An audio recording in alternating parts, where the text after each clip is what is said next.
Hello, everyone! The long-awaited 26th episode of Skibidi Toilet Multiverse is finally out, and it's been incredibly long this time, but it was surely as much interesting in addition to its length.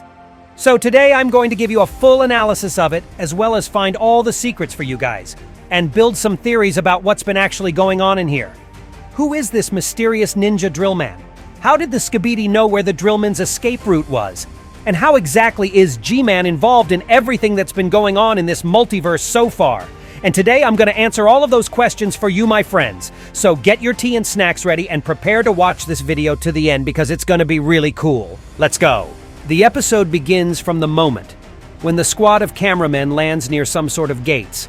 And after a few seconds, it becomes pretty clear that they arrive to the location at the emergency exit from the DRILLMAN's base, which I have already mentioned in the analysis of the 24th episode. This map shows that the emergency tunnel is being located pretty far away from the base itself, but despite this fact, someone has kindly placed those lanterns in here. You can also notice the green sleeves belonging to the POV cameraman, while he was holding a card, and these sleeves actually signal to us that this is the high-speed guy from the 22nd episode, but based on what happens next, he can no longer use the powers that the clockwoman had given to him. So the agents approach the sign that has been saying DRILLMAN Underground Headquarters, which actually confirms that they arrived where they needed to, and immediately after that, the doors to the complex begin to open. And most likely, someone managed to do such a thing from the inside of this complex, because right after this happened, a small number of DRILLMAN started running out of the conquered base.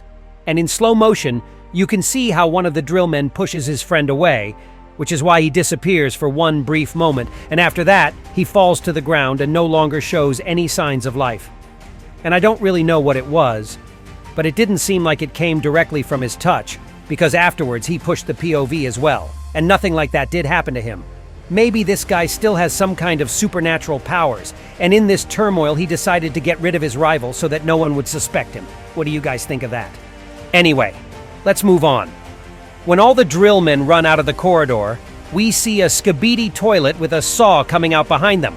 But the strange thing here is that while all these guys were busy running out, you could see something green that looked like a saw in this frame, as if this Skibidi was standing here all the time and kindly waited for all the agents to evacuate. And finally, one of the last DRILLMAN appears, of whose survival we have been already aware for quite a long time, and this is DRILLMAN with the nail gun. He fires at this strange Skibidi while retreating, which stuns him and allows the last DRILLMAN to run out. Why did I call this Skibidi strange, though? Well, didn't you find his behavior a little unusual? His glowing eyes, some kind of fatigue movements, as well as the desire to bite DRILLMAN? In any case, we will still have the opportunity to see the strangeness of these Skibidi toilets. At the cost of the orange-shirted DRILLMAN's left hand, they managed to close the gate, at least for a while. And in this frame, you can see some kind of nail in the broken arm, but I have an assumption that this is actually some kind of broken part in his hand, which began to come out after the arm was bitten off. The agents leave the complex and begin to board the cameraman's helicopter, and it is at this moment that 3 helicopter Skibidi rise above the ground, one of which has a rocket launcher. And with the usage of it, he immediately destroys the agent's helicopter.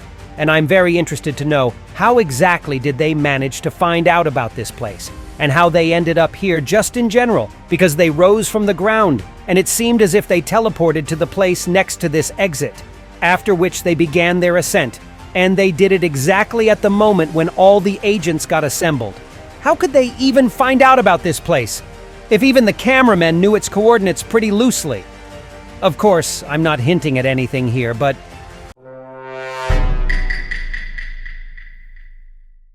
so unfortunately, the cameraman's helicopter with the last DRILLMAN was destroyed by this freaking Skibidi, which has affected this guy's mental state pretty hard as it seems to me, and it can be absolutely understood.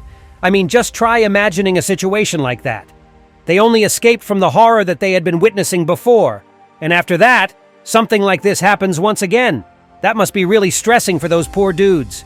So press F, guys, and pay your respects. The orange DRILLMAN wanted to try to actually rescue his comrades, but the Skibidi toilets would clearly not allow him to do this. However, I do not think that his desire to pull such a thing was too great. And why I think so, I will tell you a little bit later.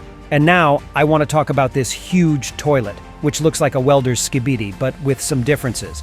He has a balloon filled with gas on the toilet tank, some devices in front as well as an arm. Although this weird thing does actually have it on the left side and not on the right one. And speaking of the differences, instead of just one balloon, he actually has two of them, and also instead of a welding device, they attached a minigun to him, as well as helicopter blades directly.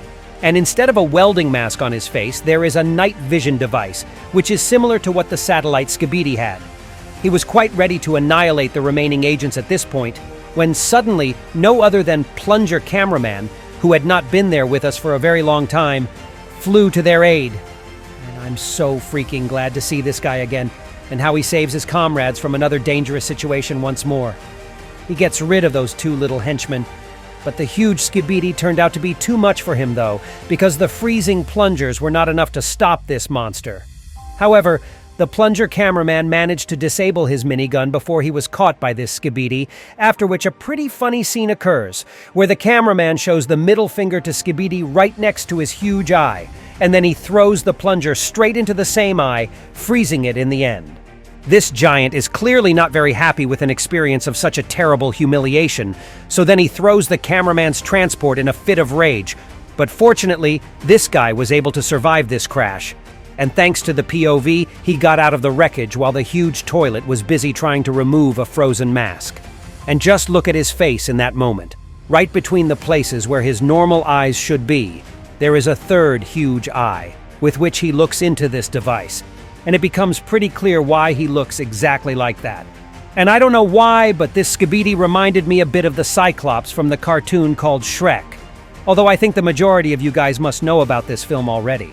So, the agents managed to successfully reach the tunnel, most likely due to the fact that the Plunger Cameraman was capable of disabling the minigun Skibidi effectively. So he has nothing to do but to start banging on this gate in the hope that he will be let in. Let me in! Let me in! However, these guys are in a very unpleasant situation right now, because from both sides to them there are multiple Skibidi toilets that are trying to break though, and they cannot do anything about them, and only some kind of miracle can help them right now. And as usual, it actually happens. And the miracle I was talking about really appears. And it saves our heroes from this dead end. At the moment when the circular saws appear from the gates that lead to the underground complex, the sounds from the outside stop, and the outer gate opens, near which the defeated Skibidi is lying, and right from his head jumps the one, whose appearance could already be seen in the leaks, and my assumption that this may be the same character did not come true this time. But in any case, I'm even glad that we will see some new characters and their development in the series, as well as the fact that in addition to DRILLMAN, who were on this base, there are also others, which also indicates that this was not their only base, and we will definitely see other representatives of this race again. And now, let's move on to this savior. When he appears, the oriental music from the game called Prince of Persia starts playing, and on his back there is a certain symbol. And since my subscribers are the smartest people on Earth, they told me that this is a symbol of Zoroastrianism, one of the oldest religions in the Iran, where the creators of the Skibidi Toilet's Multiverse series come from. And this led me to some thoughts, which I would like to tell you about. Who is the prototype of this mysterious DRILLMAN, and where does he come from? How is G-Man really involved in what's going on, and why didn't the DRILLMAN in the orange shirt help his comrades escape? The second part will be much more interesting. But in order to not stretch this video for too long, I will ask you to check that you are subscribed to my channel so that you won't miss the analysis of the second part. And that was me, ISO Toilet. See ya!